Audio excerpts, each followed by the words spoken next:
I swyddfeydd fel y swyddfa ddosbarthu yma yn Mount Pleasant, Llundain, mae cynnwys y faniau coch na'n dod. Mae'r gwaith o ddidoli'r holl lythyrau pharseli ynddo hun yn dipyn o gam. Ond erbyn hyn, efo'r holl draffig sydd yn tagu canol yn dinasoedd ni, un o'r prif broblemau i awdurdodau'r post ydy symud y lythyrau'r pharseli o le i le.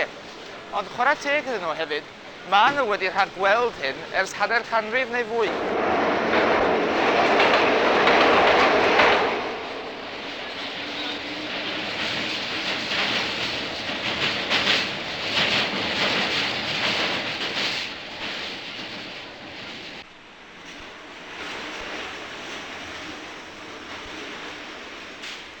Cannoedd o filltiroedd o gledroi a 250 o'r safoedd. Dyna rheilffordd danddaear gyhoeddus Llundain.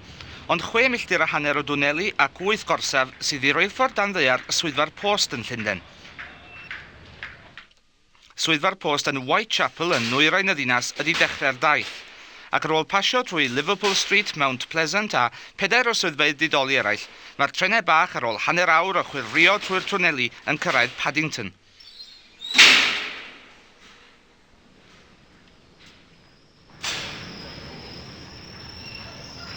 Does na ddim gyrwyr na gards ar y trenau. Mae'r drefn yn un gwbl automatig sy'n cael ei rheoli yn ôl y galw gan beirianwyr y post. Mae'r trenau yn rhedeg am 2 awr ar 20 bob dydd ac yn cario 20,000 o fagiau post bob dydd.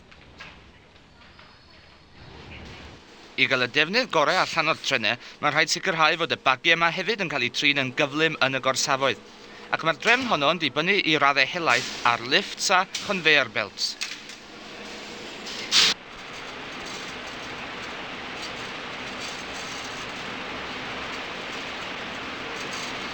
Wel, mae'n ymddangos i mi fod Dr Who wedi cyrraedd fan hyn hefyd. Dyma galon trydanol y gyfundrefn yma. Mae trydan yn dod i mewn yma yn uniongyrchol o'r grid cenedlaethol, mewn unedau o 1,010 o foltia. Wel, dydy hynny'n dda yn byd i redeg y trenau bach yma. Y peth cyntaf felly ydy defnyddio'r trosglwyddydd fan hyn.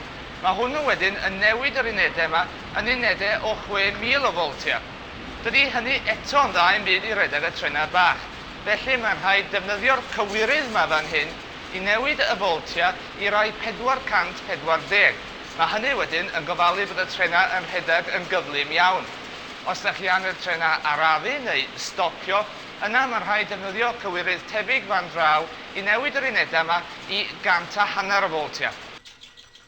15 milltir ar 20 yr awr wedi cyflymdra arferol y trenau, ac er diogelwch mae'r gyfundrefn fechanyddol wedi chydgysylltu'n llwyr hefo'r gyfundrefn drydanol, pwyso un botwm ac mi stopiau popeth.